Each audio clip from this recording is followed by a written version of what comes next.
तो पुराना मनोविज्ञान ये कहता है कि आदमी ठोस है, लेकिन नया मनोविज्ञान ये नहीं कहता। नया मनोविज्ञान ये समझता है कि आदमी ठोस नहीं है, आदमी अत्यंत ही परिवर्तनशील है, आदमी हर दिन बदल रहा है। इसको समझते हैं। मनुष्य जो है पूरा का पूरा अभी वो जिस रूप में है वो अपने परिवेश का निर्माण है। आदमी अपने परिवेश के द्वारा बना हुआ है। कैसे? आदमी जो भी कर्म करता है, अच्छे बुरे जो भी वो कर्म करता है, उसके कर्मों की प्रेरणा क्या होती है?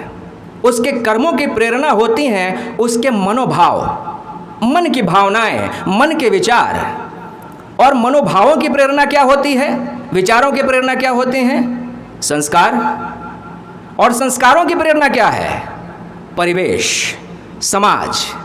समाज ने जिस तरह का संस्कार दिया है उसी तरह के विचार व्यक्ति के भीतर इकट्ठे होंगे। जिस तरह के विचार बनेंगे वही विचार धीरे धीरे संगठित होके, मजबूत होके भाव बन जाते हैं। और जिस तरह के भाव होते हैं उसी तरह के वो कर्म करेगा। तो अब मुझे बताइए कि व्यक्ति अगर बुरा है तो इसके लिए कौन दोषी है? वो समाज, वो परिवेश जिसने उसको उस तरह के संस्कार दिए हैं, जिन संस्कारों के कारण वो बुरा बन गया है।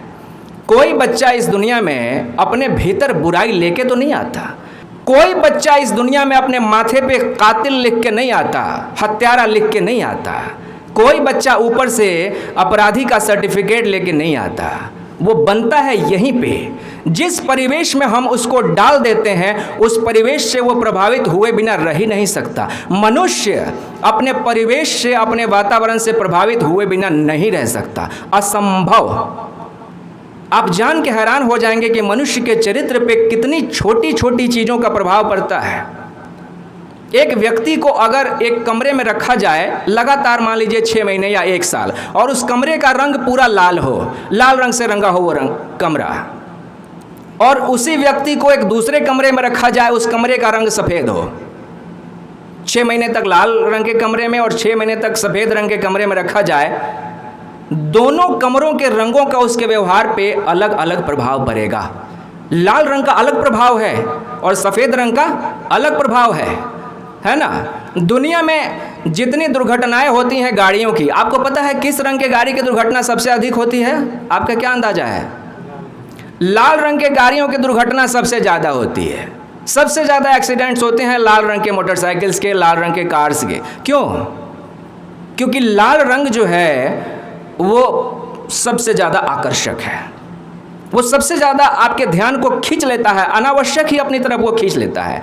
तो लाल रंग प्रभावित करता है व्यक्ति के चित्त को, उसी तरह से सफ़ेद रंग भी प्रभावित करता है। हरे रंग का अलग प्रभाव है, पीले रंग का अलग प्रभाव है। इसलिए आप देखेंगे कि अध्यात्म की राह पे कुछ विशेष रंगों का बड़ा महत्व होता है। जैसे पीला रंग, सफ़ेद रंग, अध्यात्म की राह पे इनका बड़ा महत्व होता है।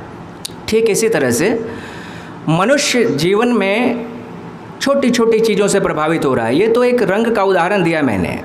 जो ध्वनि हम बाहर से लेते हैं अपने भीतर, निरंतर जो आवाज़ आपके भीतर जा रही है वो आवाज़ आपके चरित्र को बना देती है। जैसे कल कारखानों में काम करने वाले लोग जो हैं उनका स्वभाव कुछ दिनों के बाद बहुत चिड़चिड़ा हो जाता है, क्योंकि लगातार कैसी ध्वनि भीतर जा रही है? खटर पटर खटर पटर खटर पटर की ध्वनि भीतर जा रही है। तो भीतर मन में क्या चलने लगता है? जब काम करके घर जाके सोते हैं ना तो उसके बाद भी खटर पटर चलता रहता है ना।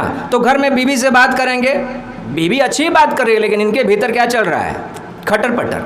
जो 24 घंटे निरंतर सुन रहे हैं वही जाके चित्त पे बैठ गया है और चित्त उसका स्पंदन वहाँ से निकाल रहा है, रिफ्लेक्शन दे रहा है। जैसे मान लीजिए कि आप कोई अच्छी बात सुनते हैं, सत्संग से होके जाते हैं या कोई अच्छा संगीत सुनते हैं, तो जब आप उठ के वहाँ से चले जाते हैं उसके बाद भी उस ध्वनि की गूंज आपके मन में चलती रहती है कि नहीं? आप उस गीत को दोहराते रहते हैं, है ना। मन आपका उसको दोहराता रहता है। जो भी आपने सुना वो मन दोहरा रहा है।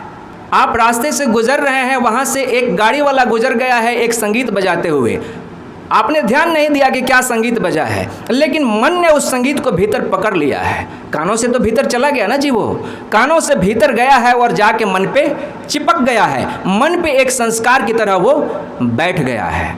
तो इस तरह से जितनी ध्वनि आप लगातार सुनते रहते हैं वो ध्वनि भी आपके चित्त पे जाके बैठती है संस्कार की तरह, और वो ध्वनि अगर कोलाहलपूर्ण है तो वो आपके चित्त को अशांत कर देगी, और वो ध्वनि अगर शांत करने वाली है तो धीरे धीरे आपके मन को शांत कर देती है। जब आप ओम का उच्चारण करते हैं या जब आप ओम का उच्चारण सुनते हैं कहीं पे, तो आपको फर्क महसूस नहीं होता कि भीतर कैसा लगता है, भीतर एक शांति उतरने लगती है। जब आप मधुर संगीत सुनते हैं तो भीतर एक शांति उतरने लगती है ना। ठीक इसी तरह से जब आप कोलाहलपूर्ण संगीत सुनते हैं तो मन करता है कि वहाँ से भाग जाएं।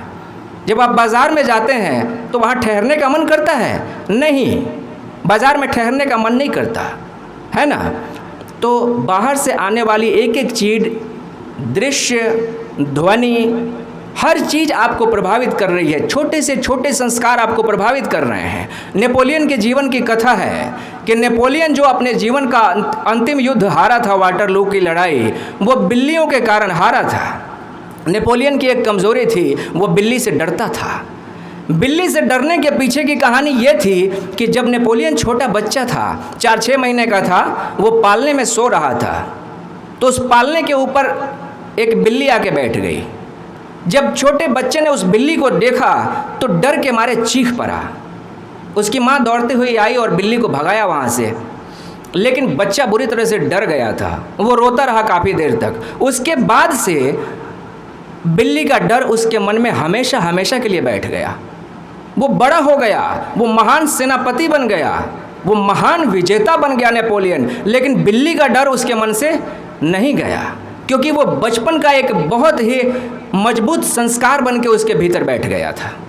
तो कहते हैं कि अंतिम लड़ाई में, वाटरलू की लड़ाई होनी थी, तो उन्होंने क्या किया कि युद्ध के मैदान में ढेर सारी बिल्लियाँ लेके आए और सबसे आगे की पंक्ति में बिल्लियाँ ही खड़ी कर दी। नेपोलियन ने जब बिल्लियों को देखा तो पसीने छूट गए उसके, हाथ पैर कांप गए उसके। जीतने से पहले ही वो हार गया, बुरी तरह से हारा वो लड़ाई।